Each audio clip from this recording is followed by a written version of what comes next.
Hello BSc third year student, कैसे हैं आप सभी लोग। उम्मीद है आप लोग बहुत अच्छे होंगे। माय नेम इज़ आशीष गिरी। आज के इस वीडियो के अंदर हम डिस्कस करेंगे बीएससी थर्ड ईयर जियोलॉजी के 5th सेमेस्टर के फर्स्ट पेपर में आपका थ्योरेटिकल पेपर आता है diversity of non कोडेट्स and economic geology. Student, इस सेमेस्टर से ऑलरेडी मैं कई सारी इंपॉर्टेंट वीडियोस कवर कर चुका हूं जो कि आपके एग्जाम पेपर के लिए मोस्ट इंपॉर्टेंट है। तो अगर आप उन वीडियोस को देखना चाहते हैं तो इसी वीडियो के डिस्क्रिप्शन बॉक्स में आपको एक लिंक मिलेगा। जैसे ही आप उस लिंक पर क्लिक करेंगे आप डायरेक्ट उस प्लेलिस्ट तक पहुंच जाएंगे। स्टूडेंट, आज के इस वीडियो के अंदर हम कवर करेंगे फाइलम सिलेंट्रेटा के एक मोस्ट इंपॉर्टेंट मेंबर ओबेलिया के बारे में। ये ओबेलिया का पार्ट 1 है जिसके अंदर हम कवर करेंगे ओबेलिया की एक्सटर्नल मॉर्फोलॉजी के बारे में। फर्स्ट ऑफ ऑल हम ये डिस्कस कर लेते हैं कि ओबेलिया से रिलेटेड एग्जाम पेपर में क्वेश्चंस आपसे किस प्रकार से पूछे जाते हैं। देखिए, जनरली आपसे ओबेलिया की एक्सटर्नल मॉर्फोलॉजी और इसके जो डायग्राम होता है इससे रिलेटेड लॉन्ग क्वेश्चन पूछा जाता है। इसके अलावा इसकी लाइफ साइकिल पूछी जाती है और इसमें जो उसका मेड्यूसा होता है उससे शॉर्ट क्वेश्चन पूछे जाते हैं। राइट, इनके जो जूइड्स होते हैं उनसे रिलेटेड शॉर्ट क्वेश्चंस पूछे जाते हैं। तो चलिए स्टूडेंट, वीडियो को स्टार्ट करते हैं। आपको अच्छी तरह से समझ में आ जाएगा आज हम इसकी मॉर्फोलॉजी को जो हम कवर करेंगे। पहले हम देख लेते हैं इसका क्लासिफिकेशन। क्लासिफिकेशन में आपको लिखना है इसे फाइलम सिलेंट्रेटा के अंदर रखा गया है, क्लास हाइड्रोजोआ के अंदर रखा गया है, ऑर्डर है हाइड्रोइडा। आप लोग सोच रहे होंगे कि आखिर क्लासिफिकेशन से हमें क्या बेनिफिट होता है। देखिए, अगर आपको फाइलम सिलेंट्रेटा के जनरल कैरेक्टर्स पता है, जो कि मैं ऑलरेडी कवर भी कर चुका हूं, तो इससे आप लोग पता लगा सकते हैं कि ये एनिमल कैसा है, एक आइडिया मिल जाता है कि किस प्रकार का ये एनिमल हो सकता है। लेकिन जब आप क्लास हाइड्रोजोआ के बारे में पढ़ेंगे तब आप इसके और भी ज़्यादा क्लोज आ जाएंगे। आपको पता चल जाएगा कि अच्छा ये स्पेशल फीचर्स हो सकते हैं। लेकिन जैसे ही आप ऑर्डर हाइड्रोइडा के अंदर आते हैं तब आपको लगभग 90% डिटेल्स मिल जाती है कि ये एनिमल किस प्रकार का हो सकता है। यानी कि किसी भी ऑर्गेनिज्म का क्लासिफिकेशन उसके बारे में लगभग 90% इन्फॉर्मेशन एक आइडिया दे देता है कि वो एनिमल किस प्रकार का हो सकता है। राइट, हेडिंग डाल लीजिए हैबिट एंड हैबिटाट। अब हम जानते हैं कि ये कहाँ पर रहता है और किस प्रकार से रहता है।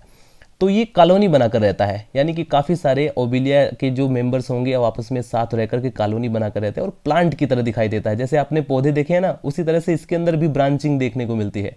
तो प्लांट के समान इसमें ब्रांचेज होते हैं। छोटे आकार का एक समुद्री जंतु होता है, ठीक है, समुद्र में पाए जाने वाला, मैराइन वाटर के अंदर।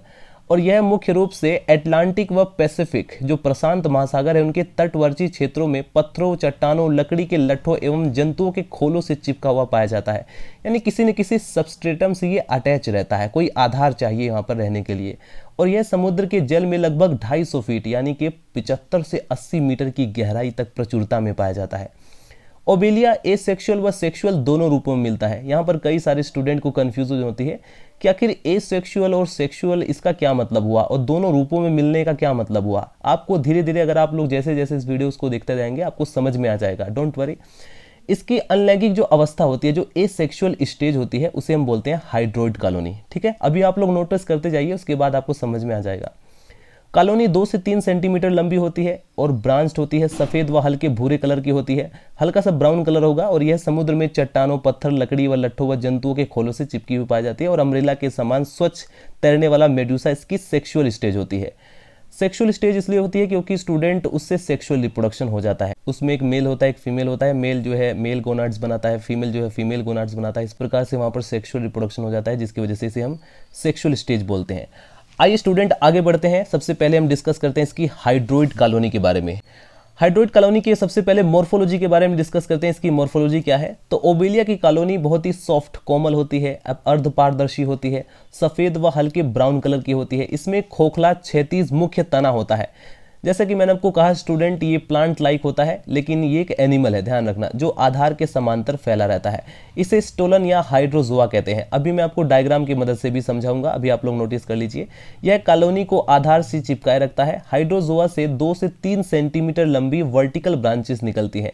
ये हाइड्रोक्युलाई कहलाती हैं और प्रत्येक हाइड्रोकुलस से अल्टरनेट सीक्वेंस में पार्श्वनलिका यानी लेटरल ब्रांचेस निकलती हैं। उन लेटरल ब्रांचेस के बारे में भी हम डिस्कस करेंगे। प्रत्येक शाखा के दूरस्थ सिरे पर एक जूइड्स होता है जिसे पोलिप या हाइड्रेंथ कहते हैं। हाइड्रेंथ के एक्सिल्स यानी कक्ष से बिलनाकार जीवक यानी जूइड्स ब्लास्टोस्टाइल होते हैं। प्रत्येक ब्लास्टोस्टाइल से घंटी के आकार की मेडूसा कलिका यानी कि मेडूसा बर्ड्स लगी रहती हैं। आगे बढ़ते स्टूडेंट और डिस्कस करते हैं इसकी माइक्रोस्कोपिक स्ट्रक्चर के बारे में। माइक्रोस्कोपिक स्ट्रक्चर के अंदर लिखेंगे स्टूडेंट, कॉलोनी की समस्त शाखाओं व जूइट्स में एक नलिकाकार, एक ट्यूबुलर सजीव प्रदेश होता है, एक लिविंग रीजन होता है जिसे सीनोसार्क कहते हैं। इसके चारों ओर क्यूटिकल का बना पेरिसार्क होता है, ठीक है। यानी कि बेसिकली क्या है, लेयर है। पेरिसार्क क्या है, एक लेयर है जो कि आउटर लेयर होता है। सबसे पहले हम सीनोसार्क के बारे में डिस्कस कर लेते हैं। यह एक लिविंग स्ट्रक्चर है जो कि हाइड्रा के समान एक्टोडर्म, मिसोंग्लिया, एंडोडर्म की बनी होती है। इसके बीच एक खोखली कैविटी होती है जिसे एंट्रोन यानी आंत्र या गैस्ट्रोवेस्कुलर कैविटी कहते हैं। दूसरा स्टूडेंट इसका पेरिसार्क। पेरिसार्क जो होता है यह एपिडर्मिस की बाहर की ओर स्त्रावित क्यूटिकल का बना एक सख्त, पारदर्शी व हल्के भूरे से रंग का एक प्रोटेक्टिव लेयर होता है, यानी कि रक्षा करता है, रक्षात्मक आवरण होता है। यह कॉलोनी का एक्सोस्केलेटन बनाता है। प्रत्येक जीवक या जूइड के आधार पर पेरिसार्क में वलयाकार संकीर्ण होते हैं। इनको पेरिसार्कल एन्युलाई कहते हैं। प्राय मेन एक्सिस या हाइड्रोकुलस पर प्रत्येक लेटरल ब्रांच के ठीक नीचे इसी प्रकार से वलय पाए जाते हैं। आई स्टूडेंट, अब मैं इसके डायग्राम को देख लेते हैं। डायग्राम इंपॉर्टेंट है। देखिए, सबसे पहले नीचे से स्टार्ट करते हैं। यहाँ पर ये जो आपको स्ट्रक्चर दिखाई दे रही है स्टूडेंट, इसी से ये सबस्ट्रेटम से अटैच रहता है। ये इसका हाइड्रोकिलस होता है। और जैसा कि मैंने आपको कहा, इसमें दो तरह के, ये तो है अंदर की तरफ सीनोसार्क, ये जो आपको दिखाई दे रहा है ये सीनोसार्क कहलाता है अंदर की तरफ। और जो बाहर की तरफ लेयर आपको दिखाई दे रही है इसे हम बोलेंगे पेरिसार्क। ये इसका ब्लास्टोस्टाइल है और इसमें दिखाया गया है किस प्रकार से जो मेड्यूसी बर्ड्स होते हैं वो कैसे डेवलप होते हैं। ये इसका हाइड्रोथिका है। ऊपर की तरफ ये जो आप लोग डायग्राम देख रहे हैं इसमें थोड़ा इसका सेक्शन काट कर दिखाया गया है, ठीक है। तो ये इसमें लेटरल ब्रांचेस भी दिखाई दे रही हैं। ये इसका मेन एक्सिस गया हुआ है और ये पार्श्व जो शाखाएं होती है लेटरल ब्रांचेस है वो निकल कर यहाँ पर दिखाई दे रही हैं, ठीक है। ये जो टेंटिकल्स होते हैं ये इसको फूड को पकड़ने में मदद करते हैं, किसी भी फूड को कैच करने में मदद करते हैं। ये इसका एंडोडर्म है। नोमेनक्लेचर के अंदर जितने भी इंपॉर्टेंट पॉइंट्स है इसको आपको मेंशन करना पड़ेगा। ये इसका देखो माउथ है, ये इसकी गैस्ट्रोवेस्कुलर कैविटी है, इसके टेंटिकल्स होते हैं, उसका सेक्शन काट कर यहाँ पर दिखाया गया है। एक्चुअल में ये डायग्राम आपको दिखाई दे रहा है, इसी का ही अगर आप बीच से कट करेंगे तो इस तरह का डायग्राम आपको देखने को मिलेगा, राइट। तो ये स्टूडेंट हमने इसकी हाइड्रोइड कॉलोनी जो है उसका डायग्राम देखा है और इस डायग्राम को आपको एग्जाम पेपर की रिटन कॉपी में बनाना होगा यदि लॉन्ग क्वेश्चन में आपसे पूछा जाए। आगे बढ़ते हैं स्टूडेंट, अब हम इनके जूइड्स के बारे में भी स्टडी कर लेते हैं। हेडिंग डालीजिए जूइड्स। उसमें आपको लिखना है कि कॉलोनी बनाकर रहने वाले सिलेंट्रेट प्राणियों के प्रत्येक जीव को जूइड कहते हैं, जीवक कहते हैं। ओबेलिया की कॉलोनी ट्राइमॉर्फिक कॉलोनी होती है, अर्थात इसमें 3 प्रकार के जीवक या जूइड्स पाए जाते हैं जो कि कार्यों के अनुसार यानी फंक्शन के अकॉर्डिंग अलग अलग होते हैं, राइट। ये निम्नलिखित है। सबसे पहले नंबर पर आता है पोलिप और हाइड्रेंथ। इसे बोला जाता है पोषक जीव। पोषक जीव क्यों बोलते हैं इसको स्टूडेंट? क्योंकि ये न्यूट्रिशन प्रोवाइड करता है, ये पूरी कॉलोनी को भोजन प्रदान करता है, provide nutrition for whole colony, right.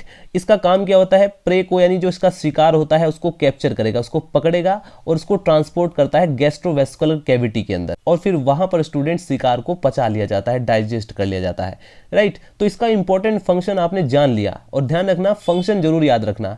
Polyp और हाइड्रेंथ का जो फंक्शन क्या है, ये पोषक जीवक है, न्यूट्रिशन प्रोवाइड करता है और स्पेशली क्या करेगा, किसी भी शिकार को अपनी टेंटिकल की मदद से पकड़ लेगा उसको और उसको ट्रांसपोर्ट करेगा गैस्ट्रोवेस्कुलर कैविटी के अंदर जहां पर शिकार को पचा लिया जाता है। इसके बाद स्टूडेंट नंबर 2 जूइड्स आता है ब्लास्टोस्टाइल या जिसे हम गोनेंजिया बोलते हैं, राइट। इसका काम क्या है? ये जो है जनन जीवक कहलाता है। क्यों इसे जनन जीवक कहते हैं? क्योंकि ये मेड्यूसी को प्रोड्यूस करता है। जैसे कि हमने डायग्राम में देखा था, छोटे छोटे मेड्यूसी जो है वो डेवलप हो रहे थे, तो ये क्या करेगा, मेड्यूसी को प्रोड्यूस करेगा। तो ब्लास्टोस्टाइल बेसिकली क्या करता है, मेड्यूसी को प्रोड्यूस करता है। किसके थ्रू? एसेक्सुअल रिप्रोडक्शन के थ्रू जो है ये मेड्यूसी को प्रोड्यूस करता है। अब ये जो मेड्यूसी होते हैं ये आगे चलकर सेक्सुअल रिप्रोडक्शन में काम आते हैं, राइट। तो मेड्यूसी नंबर 3 स्ट्रक्चर आती है स्टूडेंट, जो कि सेक्सुअल जीवक होते हैं, लैंगिक जीवक होते हैं और ये जो है गोनाड्स को प्रोड्यूस करते हैं। मेल गोनाड्स का स्पर्म होता है, फीमेल गोनाड्स का ओवम होता है, वो आपस में फ्यूज करेंगे, फर्टिलाइजेशन होगा, फिर जाइगोट बनेगा। तो इस प्रकार से कॉलोनी चलती है, राइट। ये जो आप लोग डायग्राम देख रहे हैं स्टूडेंट, ये इंपॉर्टेंट डायग्राम है, तो इसको आप लोग अच्छे से प्रैक्टिस कर लीजिए। ओबेलिया के हाइड्रेंथ की लॉन्गिट्यूडनल सेक्शन है जिसमें आप लोग ध्यान से देखेंगे तो ये इसका टेंटिकल है, ठीक है। टेंटिकल को अगर आप लोग कट करेंगे लॉन्गिट्यूडनल सेक्शन में तो आपको इस तरह के डायग्राम देखने को मिलेगा, इस तरह का व्यू आपको देखने को मिलेगा। ये इसका क्या है, सिलिंड्रोन है, इसका माउथ है, ये इसका हाइपोस्टोम है, ये इसका एंडोडर्म है यानी अंदर वाली त्वचा है और ये इसकी बाहरी त्वचा है यानी एक्टोडर्म कहलाती है। ये इसका हाइड्रोथिका है, ये इसका एक्टोडर्म यहाँ पर फिर से दिखाया गया है, ये इसका मिसोंग्लिया है। यानी कि कुछ इंपॉर्टेंट नोमेनक्लेचर के नेम भी आपको याद रखना है। इस हाइड्रेंथ का स्टूडेंट फंक्शन क्या होता है, ये क्या काम करता है? तो हाइड्रेंथ जो होता है एक न्यूट्रिशन जीवक का काम करता है, जैसे कि हमने आपको बताया भी है। और इसमें आपको लिखना है कि इसका मुख्य कार्य है कि ये कॉलोनी को पोषित करता है, यानी कि उसको न्यूट्रिशन प्रोवाइड करता है। यह पानी में पाए जाने वाले जो सूक्ष्म जंतु होते हैं उसको खाता है। और फूड को ये कैसे पकड़ेगा? इन टेंटिकल्स के द्वारा। इन टेंटिकल्स के द्वारा फूड को ये कैप्चर करता है और फिर अपने माउथ के द्वारा इंटेस्टाइन की गैस्ट्रोवेस्कुलर कैविटी में पहुंच जाता है, जहां पर इसका भोजन का पाचन हो जाता है, डाइजेस्ट हो जाता है। ठीक है, तो ओबेलिया के हाइड्रेंथ के बारे में लिखेंगे स्टूडेंट। ओबेलिया के पोषक जीवक या हाइड्रेंथ हाइड्रोकोलाई की उनकी शाखाओं की स्वतंत्र सिरों से जुड़े रहते हैं। आकार तथा परिमाण पे आपको लिखना है कि प्रत्येक पोलिप या हाइड्रेंथ एक बेलनाकार शंकु एक कोन के आकार के खोखले थैले के समान होता है तथा यह दोनों सिरों से खुलता है तथा हल्के पीले से रंग का होता है। ठीक है, बहुत ज्यादा आपको लिखना नहीं है, आपको बस डायग्राम बनाना है और साथ में इसके कुछ इंपॉर्टेंट कैरेक्टर को मेंशन कर देना है। इसके कुछ पार्ट है, जैसे कि इसका एक पार्ट है स्टॉक, उसके बाद आता है इसका हाइपोस्टोम, राइट। फिर उसके बाद स्टूडेंट इसके अंदर एंडोडर्म जो होता है उसके बारे में लिख सकते हैं, बाकी फंक्शन आप लोग मेंशन कर देंगे। बहुत ज्यादा आपको इसके बारे में लिखना नहीं है, आपका एक लॉन्ग क्वेश्चन जो इसका एक्सटर्नल मॉर्फोलॉजी का है वो तैयार हो जाता है। थोड़ा बहुत आपको ब्लास्टोस्टाइल के बारे में भी लिखना पड़ेगा और उसका डायग्राम भी बनाना पड़ेगा। नंबर सेकंड हेडिंग डालेंगे स्टूडेंट ब्लास्टोस्टाइल। ब्लास्टोस्टाइल के बारे में आपको क्या लिखना है? ब्लास्टोस्टाइल बेलनाकार जूड्स होता है जो कि एसेक्सुअल रिप्रोडक्शन करने के लिए विशेष आकार ग्रहण कर लेते हैं। ये हाइड्रेंथ के कक्ष में होते हैं और कॉलोनी के आधार भाग में पाए जाते हैं। ब्लास्टोस्टाइल की देह भित्ति दोहरी परत की बनी होती है तथा इसके मध्य में खोखला स्थान होता है जिसे हम गैस्ट्रोवेस्कुलर कैविटी कहते हैं। गैस्ट्रोवेस्कुलर कैविटी बहुत छोटी या प्रारंभिक अवस्था में होती है तथा बाहर को नहीं खुलती। इसका दूरस्थ सिरा यानी कि जो डिस्टल एंड होता है एक चपटी पट्टी द्वारा बंद रहता है। माउथ तथा टेंटिकल्स नहीं होते हैं, राइट, ध्यान रखना। ये जो ब्लास्टोस्टाइल है इसके अंदर टेंटिकल्स नहीं होते, बाकी आप लोग फंक्शन मेंशन कर देंगे। फंक्शन में आपको लिखना है कि ब्लास्टोस्टाइल में एसेक्सुअल रिप्रोडक्शन के द्वारा तस्तरी के आकार की एसेक्सुअल स्ट्रक्चर्स बन जाती हैं। ये डेवलपमेंट के विभिन्न अवस्थाओं में अक्ष पर लगी रहती हैं। ये मेडुसा कलिकाएं कहलाती हैं। कंप्लीट डेवलपमेंट के पश्चात जो मेड्यूसा होते हैं वो अक्ष से अलग होकर के गोनोथिका के अगले सिरे पर स्थित गोनोपोर से बाहर जल में तैरने लगते हैं, राइट। अब यही मेड्यूसी आगे चल के सेक्सुअल रिप्रोडक्शन में काम आते हैं, राइट। डायग्राम भी आप लोग बना लेंगे। डायग्राम यहाँ पर आप लोग देख सकते हैं, ब्लास्टोस्टाइल का ये डायग्राम है जिसमें आपको यहाँ पर गोनोपोर दिखाई दे रही है, ये इसका गोनोथिका होता है। देन ये आपको मेड्यूसी दिखाई दे रहे हैं जो कि इस समय डेवलप हो रहे हैं। यही मेड्यूसी बाहर निकल जाते हैं, राइट। गोनोपोर के थ्रू ये जो है बाहर निकल के पानी में तैरने लग जाते हैं और फिर सेक्सुअल रिप्रोडक्शन करते हैं। ये इसका स्टल्क है, ये इसका पेरिसार्क है, ये इसका सीनोसार्क अंदर की तरफ दिखाई देगा। ये इसमें जो मेडुसी के बर्ड्स हैं वो डेवलप हो रही हैं, राइट। तो ब्लास्टोस्टाइल को इस प्रकार से आपको एक्सप्लेन करना है। सो स्टूडेंट्स, आज की इस वीडियो के अंदर हमने डिस्कस किया ओबेलिया की एक्सटर्नल मॉर्फोलॉजी के बारे में। नेक्स्ट वीडियो के अंदर हम इसकी लाइफ साइकिल को कवर करेंगे। तो मिलते हैं नेक्स्ट वीडियो में। Bye bye, Tata.